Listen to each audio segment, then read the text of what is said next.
O Caike fez um anúncio e pediu desculpas aos seus fãs após optar por não subir, e explicou o motivo da sua decisão.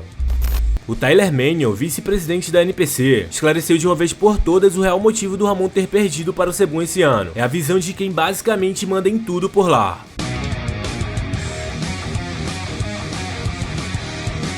Se você quer ter um acompanhamento de dieta e treino personalizado para adiantar ainda mais a sua evolução, sem perder tempo com protocolos errados, você tem que conhecer o João Pedro Reixas, da Caike Protein. Com mais de 8 anos de experiência, ele já ajudou mais de 2.500 pessoas a conquistar o shape dos sonhos e pode te ajudar a alcançar resultados reais. E essa é a sua oportunidade de ter acesso a tudo isso com o preço mais baixo do mercado. Clicando no link que vai estar aqui na descrição, você vai poder ter acesso ao grupo que vai te guiar para isso. E entre os dias 23 a 25 de novembro, em Black Friday, muitas promoções e descontos serão divulgados no grupo, então não perde tempo. O link para ter acesso vai estar aqui na descrição.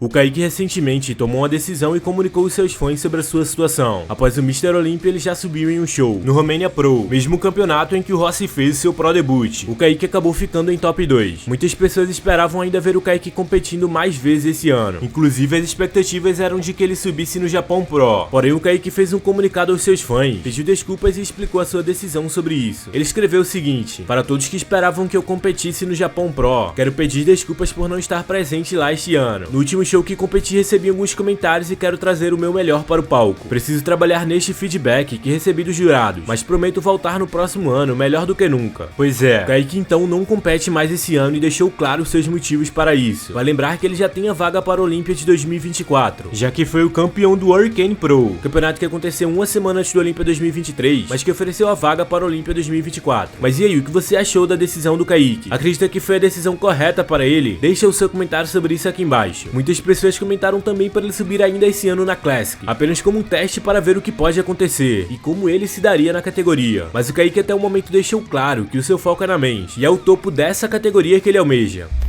O Tyler Manion é nada mais nada menos do que o vice-presidente da NPC e Pro League. Também é o cara por trás das novas regras que estão sendo implementadas nas categorias, referente a peso, altura, linha, poses, que inclusive tem deixado critérios de avaliações mais claros para o público. E muita gente tem gostado do trabalho que ele vem fazendo nos últimos meses. E agora basicamente ele fez um vídeo de feedback sobre a Classic Physique no Olympia 2024, onde não poderia ter melhor pessoa para analisar pose a pose os confrontos entre Ramon e Sebum, e explicar exatamente o motivo do Chris ter vencido o Ramon. Muitas coisas ainda estavam confusas quanto à avaliação dos árbitros, sobre quais poses o Ramon venceu de verdade e se o Ramon realmente apresentou um grande perigo ao Chris na visão dos árbitros. E agora o Tyler deixou bem claro tudo isso, então é bem importante se atentar a alguns pontos. Nós legendamos o trecho aqui pra vocês, então bora lá conferir e depois voltamos a falar. Antes, já deixa o seu like aqui embaixo pra fortalecer e confirma se você tá inscrito aqui no canal. Feito isso, bora lá dar uma olhada. Hi everyone, Tyler Manion here, NPC and IFBB Pro League Vice President. This will be the Mr. Olympia recap for Classic Physique. We're going to go through pose by pose with Chris and Ramon, and then we'll review third, fourth, and fifth place. So first up is the front double bicep pose. I think Ramon has improved this pose a lot, even just from last year. Even though it was still, Chris took it by a decent margin, this margin shrunk a lot due to, one, improvements from Ramon, of course, but also Chris wasn't as good, did not bring as good of a package in as last year, in my opinion. So in the front double bicep pose, we see Ramon is now hitting it differently. I think this is definitely better than what he was doing before. He's showing off more width and more taper. Ramon obviously has great arms. He has great forearms and arms.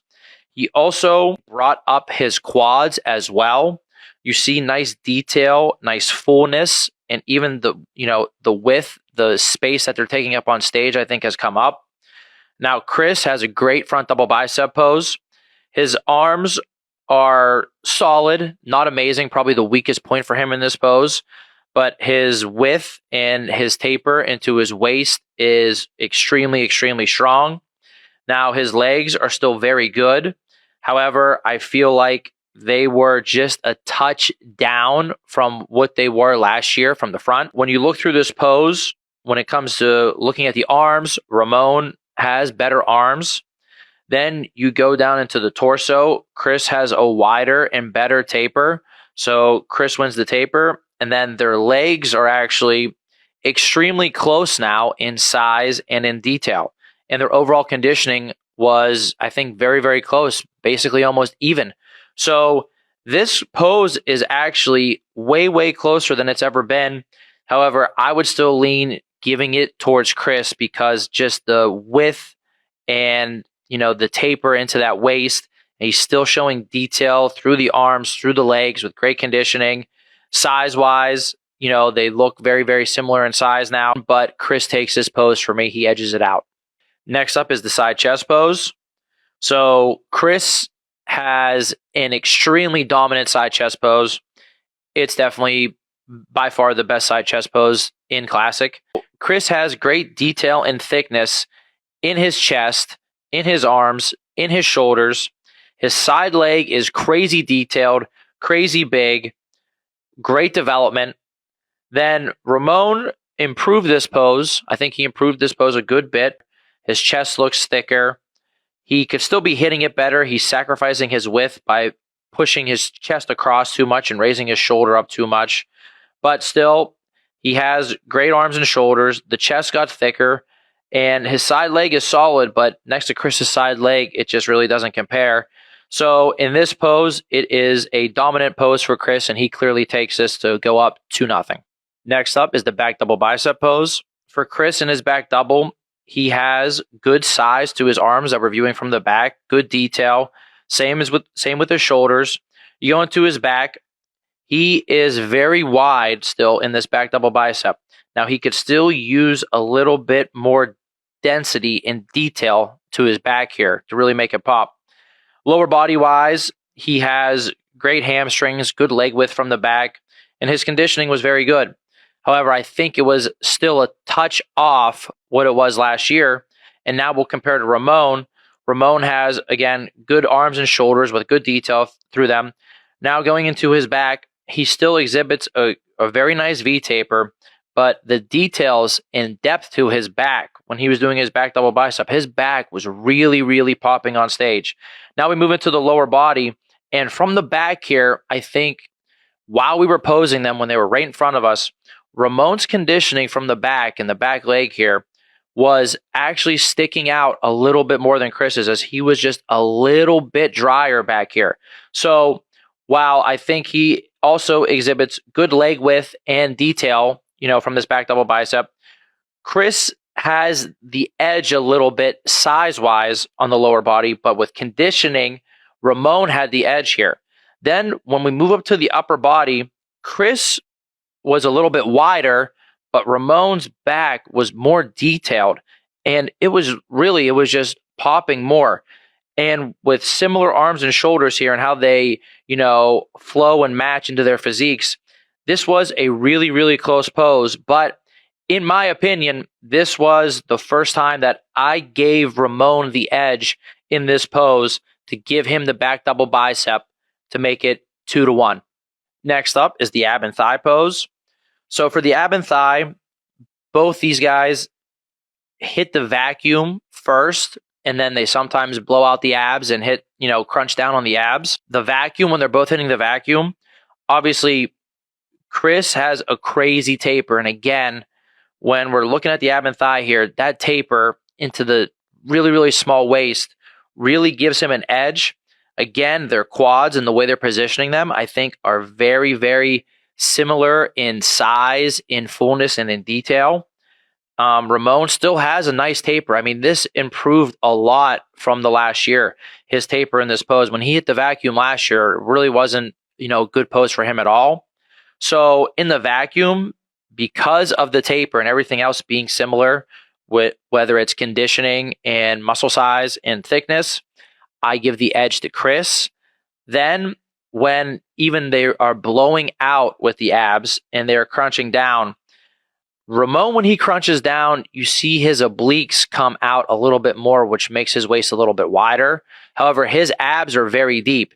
Now with Chris, he still has a really, really nice taper, but his abs aren't as deep as Ramon's. So again, you can see why this would be a really, really close pose. I still would give it to Chris, and it obviously has to do with the width and the taper. That is the differentiator here between them. Now, Chris takes this pose. Ramon just needs to keep adding a little bit more width. More width while keeping the waist small, and that could possibly change some things in this pose and other poses. But now it's 3-1 Chris. Last up is favorite classic pose. Now here, I think Chris has a really, really good favorite classic pose. He hits the one hand on hip, one arm up, bicep pose where he's pulling a vacuum. He really, really shows off his taper here because basically on one side he's hitting a lat spread, on the other side he's hitting a front double bicep. You see thickness throughout his arms, his shoulders, his chest with crazy taper, and then obviously his lower body is great. This favorite classic pose is very, very hard to compete with. Now, Ramon makes a big mistake here because he hits multiple favorite classic poses, and really each one, I don't think he's picking a pose that is showing off his physique in the best possible way. In this pose, you want to display your physique at its strongest. So you want to pick the pose that has the fewest weak points and the most strengths to show off to the judges. That's what makes this such a unique pose. He was hitting a side tricep variation.